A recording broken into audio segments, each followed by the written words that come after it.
Je me présente comme une militante, comme une personne passionnée passionnée de la vidéo et qui pense qu'avec les vidéos, avec les contenus que nous sommes en train de faire, et nous pouvons changer les choses, que nous pouvons porter nos revendications à travers les images. Donc, en quelque sorte, je suis une personne qui lutte et qui prend la création audiovisuelle comme étant une arme qui permet de sensibiliser et d'évoluer et de changer les choses. Bon, comment je suis arrivée à créer cette chaîne? Cette chaîne, je l'ai créée en 2012, je crois. À l'époque, j'étais encore étudiante et que voilà, je devais me concentrer davantage sur mes études, en fait, parce qu'avant, j'étais avec Lamine Meng, qui est un grand artiste et un grand réalisateur qui n'est plus de ce monde-là, mais qui m'a aussi formée, qui m'a initiée dans ce monde audiovisuel, qui m'a appris les bases et tout. Donc, qui avait aussi créé une boîte de production qui s'appelle toujours d'ailleurs Sénégal TV. Et c'est là où j'étais en tant qu'apprentie, mais aussi à un moment donné en tant que chargée de production. Et quand j'ai eu mon bac et que je devais être orientée au département de philosophie, j'étais très enthousiaste. Et l'option de la philosophie me plaisait parce que je me dis, tiens, ça va me permettre de réfléchir, ça va me permettre d'avoir une autre vision de ce monde-là. Et c'est comme ça que je suis partie à l'université. Maintenant, quand je suis partie à l'université, je n'étais plus en mesure de rester dans la boîte. Je devais aussi quitter la boîte pour avoir du temps, pour me concentrer sur mes études. Mais quand j'ai quitté la boîte aussi, heureusement peut-être pour moi, je me suis rendu compte que ces métiers techniques-là, tout ce qui est audiovisuel et tout, ce sont des métiers techniques. Et c'est là où je me suis rendu compte que ces métiers techniques-là, il faut pratiquer si on ne veut pas perdre la main. Et c'est ainsi que je me suis dit, je vais créer une chaîne, comme ça, à mes heures perdues ou durant les week-ends, quand je n'ai pas plus grande chose à faire, je vais me concentrer à faire des vidéos et à monter, puisque à l'époque, j'avais un ordinateur portable qui me permettait quand même de monter un tout petit peu avec Adobe Premiere et tout pour ne pas perdre la main. Et je pense que c'est ainsi que j'avais créé la chaîne. Et alors j'avais commencé dès le début à faire des reportages autour de Pikine, autour de la banlieue, parce que Waha TV aussi est là, au cœur de la banlieue. C'est une chaîne, c'est un espace en fait qui est implanté au cœur de la banlieue. Et c'est là où j'ai commencé à faire des reportages autour des problématiques que nous vivons en tant que banlieusards, essayer de voir ce qui marchait, ce qui ne marchait pas et donner beaucoup plus de parole aux femmes. C'est là où les choses ont commencé. Et très tôt déjà, j'ai commencé à voir qu'il y avait de l'impact. Parce que les gens commençaient, et ça, c'était en 2012, il n'y avait pas autant de chaînes YouTube comme aujourd'hui. C'était vraiment, il n'y avait pas, je peux dire que je fais peut-être partie des premières chaînes au niveau de la banlieue. Ça, au modestie à part, je crois que c'est ça. Et puis on a commencé à faire des reportages, à couvrir les actualités. Et ouais, ça a commencé à avoir de l'impact parce que de plus en plus, les gens nous faisaient appel à nous pour faire des revendications, pour montrer ce qui ne marchait pas. Et que la mairie aussi, de son côté, faisait appel à nous pour nous dire quelle est sa politique et qu'est-ce qu'elle est en train de faire. Et comme ça, j'avais commencé à voir l'impact, les impacts au niveau aussi. Il y avait, je me rappelle, lorsque Parc Lambaye avait pris feu, c'est nous qui avions mis les premières vidéos et c'est cette vidéo-là qui avait alerté la Sénélec à l'époque pour pouvoir prendre les mesures qu'il fallait. Et c'est comme ça que ça a commencé et je me suis rendu compte que waouh, les contenus que nous mettons en ligne, on commençait déjà à avoir de l'impact et que c'est bien possible de changer, de mettre des choses dedans et essayer de voir comment les gens vont percevoir cela. Et c'est comme ça qu'on a créé la chaîne au fur et à mesure. Et moi aussi, à l'époque, d'une part, qui est toujours d'ailleurs une militante féministe, donc je me dis, écoute, comment je vais faire pour donner beaucoup plus de visibilité, pour donner beaucoup plus de femmes, beaucoup plus de voix aux femmes. Parce que aussi, je me suis rendu compte que dans nos médias traditionnels, il n'y avait pas une bonne représentativité des femmes, en fait. Elles étaient là juste pour peut-être dans des débats, voilà, de second degré, je ne sais pas si je peux le dire ainsi. En tout cas, quand c'était carrément important, on ne voyait pas de femmes, on ne voyait pas de femmes débrouillardes, on ne voyait pas de femmes qui parvenaient à partir de rien du tout pour s'en sortir. On ne voit pas ces femmes braves-là. Et c'est à partir de cet instant. Et aussi, on ne voyait pas de victimes sauf de violence. Quand on parlait de violence, les gens pensaient toujours que c'était une réalité extérieure, que ça ne nous concerne pas directement, qu'on n'avait pas carrément des victimes, qu'on n'avait pas carrément des survivantes de violence et tout. Et c'est à partir de cet instant que je me suis dit, écoute, moi, dans ce militantisme-là, il y a des choses intéressantes qu'il faut faire voir aux gens qui ne sont pas dans ce milieu-là.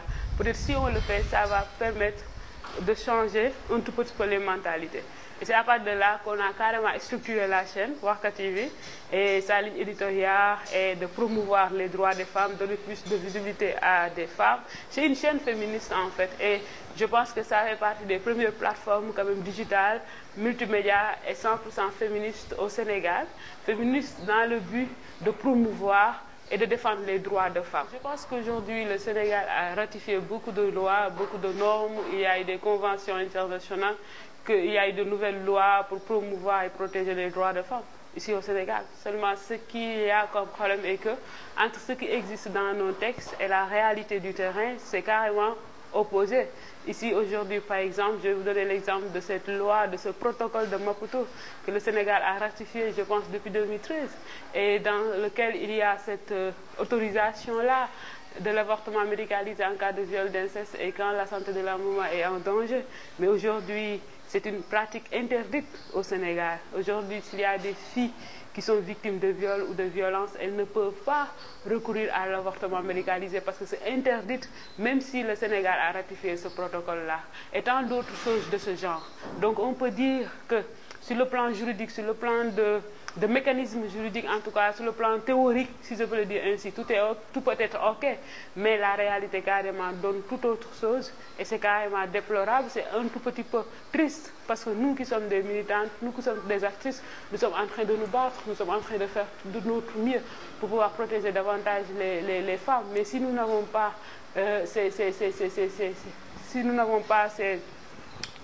si nous n'avons pas la justice avec nous, ça va être très difficile d'avoir gain de cause.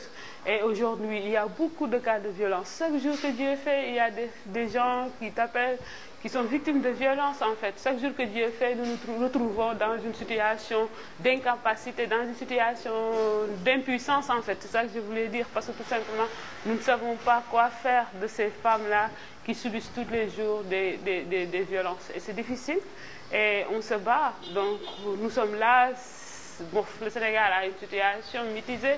Si jamais, bon, on travaille en tout cas pour que toutes ces lois-là soient appliquées et si on y arrive, on aura un pays quand même assez, un tout petit peu stable. Mais je ne vais pas aussi dire que ça va permettre à la disparition de violence parce que je pense que ça, c'est une question d'éducation, c'est la perception que les hommes ont sur les femmes, comment le couple doit faire, comment les gens doivent apprendre à vivre ensemble dans la paix, dans la tolérance, dans l'acceptation. Tout ça, je pense que c'est un processus, c'est un combat, c'est une éducation, c'est toute une nouvelle génération qu'on doit éduquer davantage, qu'on doit apprendre à respecter la base, à respecter les droits de l'autre et tout et tout. Et je pense que ça, c'est carrément quelque chose qui va durer dans le temps, mais ce qui est clair est que déjà, si on nous aidait à appliquer toutes ces lois et dispositifs qui existent, ça peut aider à améliorer les choses. Mais sinon, on est là, on a une loi sur le viol, et voilà.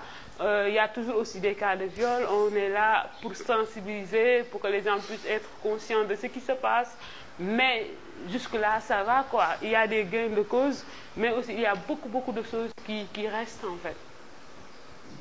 Je pense que pour faire avancer les choses, il faut beaucoup discuter, il faut beaucoup échanger, il faut que les gens apprennent à se mettre à la place des victimes ou survivantes. Il faut que les gens apprennent à se dire, pourtant, ça pouvait être moi. Parce que ce n'est pas parce qu'on n'est pas directement lié qu'on n'est pas concerné. Ce n'est pas parce que nous ne sommes pas des victimes de violence ou d'harcèlement que nous ne sommes pas concernés. Ce n'est pas parce que nous sommes des hommes et que ces problèmes-là touchent pour la plupart du temps les femmes que nous ne sommes pas concernés. Je pense que nous devons apprendre à nous mettre à la place des autres, à se dire que ça peut nous tomber dessus à tout moment, à se dire que c'est à nous de nous protéger mutuellement, à se comprendre quoi, à se comprendre. Et de quoi j'aurais besoin, je pense, j'aurais juste besoin d'une oreille attentive. Parce qu'ici aussi, on se rend compte que les gens nous écoutent, mais ils ne nous entendent pas. Parce qu'ils nous écoutent comme ça, en nous regardant, mais pas avec les oreilles. Parce que la preuve est que je vais encore citer cette actualité qui touche à l'avortement, parce que c'est sur lequel que nous sommes en train de travailler, nous toutes. Mais les gens, ils t'entendent en fait. Vous leur parlez d'autorisation, ils te parlent de dépénalisation. Vous leur parlez des lois qui n'existent pas en pratique, ils te citent des textes. Donc je pense qu'il faut qu'ils apprennent à nous écouter davantage. Il faudrait qu'il y ait de l'acceptation et beaucoup plus de tolérance. Et voilà, et de générosité en fait, et de bienveillance, je pense. On a besoin que ces choses-là, c'est-à-dire c'est des qualités humaines que nous avons besoin. Ce n'est pas de l'argent, ce n'est pas du matériel, mais c'est des qualités humaines. Parce que ce qui nous maintient dans cette position, dans cette situation, c'est juste un problème d'éducation, un problème humain, comment nous on se comporte au sein de la société, comment on voit l'autre, quels sont les pouvoirs qu'on se donne ou non. Je pense que on a des soucis par rapport à ça, mais qu'il faut d'abord régler en plus et ensuite essayer de voir sur le plan des moyens matériels et tout, qu'est-ce qu'on aura besoin. Mais pour moi, là, on a besoin de beaucoup plus d'humanité, beaucoup plus d'écoute, beaucoup plus de compréhension, de compensation, de bienveillance pour pouvoir s'en sortir en fait. Et à faire avancer les choses positivement. Oui, je pense que l'art peut faire changer, peut faire évoluer les mentalités. Parce qu'aujourd'hui, moi, ce que j'utilise, c'est de l'art, en fait. Je suis en train de voir comment utiliser l'art pour pouvoir faire passer mon message. Et je pense qu'il y a beaucoup de gens qui l'ont compris ici au Sénégal. On a assisté à pas mal de révolutions, même si ce sont des révolutions un peu paisibles. Mais quand même, l'art était très présent à travers les graphismes que les gens faisaient, à travers des morceaux de rap que les gens faisaient, de la musique de sensibilisation, à travers des œuvres d'art, quoi. Qui représentait la colère, qui représentait la pensée et le ressenti des Sénégalais. Donc je pense que l'art peut bel et bien être utile dans la mesure où nous sommes dans un pays où la majorité sont des jeunes et des jeunes qui s'intéressent beaucoup aux œuvres d'art, que ce soit de la musique, de la peinture et de la littérature. Et je pense que l'art peut nous permettre de nous détacher de ce monde-là. Moi, personnellement, dans ma vie en tout cas, de tous les jours, j'essaie de voir comme... Bon, en fait, l'art m'aide beaucoup. Elle m'aide en me permettant de partir de ce monde-là, d'aller dans l'autre monde, pour ne pas dire dans le monde intelligible, pour parler un tout petit peu comme Platon, mais d'aller dans... C'est-à-dire d'échapper, l'art nous permet de rompre ou d'échapper en tout cas à ce monde-là, ce monde sensible, qui est un monde triste, qui est un monde violent, qui est un monde difficile en fait. Ça nous permet de nous placer dans un autre espace mieux paisible en tout cas. Moi en tout cas, personnellement déjà, à travers la lecture, à travers le cinéma, je parviens à gérer tout ce qui est émotion, tout ce qui est difficulté liée à cette vie-là, à cette vie violente, à cette vie un peu difficile en fait. Donc l'art peut carrément permettre aux autres personnes aussi de mieux se voir. Quand l'art est là pour le progrès, quand l'art est là pour faire avancer les choses, elle peut carrément être utile parce qu'elle peut permettre aux gens de mieux voir leur réalité, de mieux se confronter, de mieux voir les difficultés qu'ils sont en train de subir et tout. Donc je pense que c'est un levier important qu'il ne faut pas perdre de vue, qu'il faut savoir utiliser à bon escient, utiliser pour faire avancer les choses, utiliser pour dénoncer l'injustice, parce que utiliser aussi pour divertir, parce qu'à un moment donné, on aura besoin de diversion, on aura besoin de plaisir, de la culture pour pouvoir s'en sortir.